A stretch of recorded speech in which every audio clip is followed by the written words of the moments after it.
26 जनवरी नहीं तो फिर तुम झंडा लेकर क्यों घूम रहे हो? तुम्हें पता नहीं है संविधान का जन्मदिन है। गौरव दिन है, गौरव दिन है, गौरव दिन है, गौरव दिन है। क्या प्रधानमंत्री का जन्मदिन सुना है, राष्ट्रपति का जन्मदिन सुना है, लेकिन संविधान का जन्मदिन होता क्या है? जिस तरह हम आजादी मसावत से जी रहे हैं वो किसकी वजह से? संविधान की वजह से, संविधान की वजह से, संविधान की वजह से। आखिर ये संविधान होता क्या है? आखिर ये संविधान होता क्या है? आखिर ये संविधान होता क्या है? आखिर ये संविधान होता क्या है?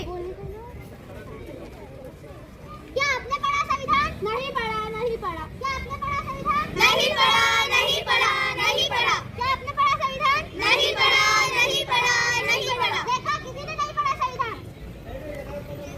आखिरकार संविधान ने हमें दिया ही क्या है? संविधान ने हमें दिया ही क्या है? संविधान ने हमें दिया ही क्या है? संविधान ने हमें दिया ही क्या है?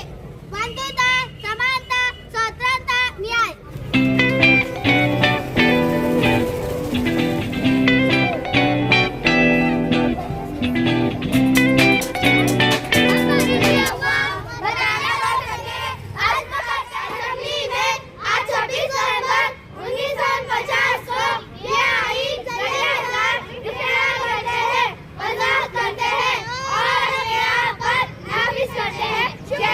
शुक्रिया।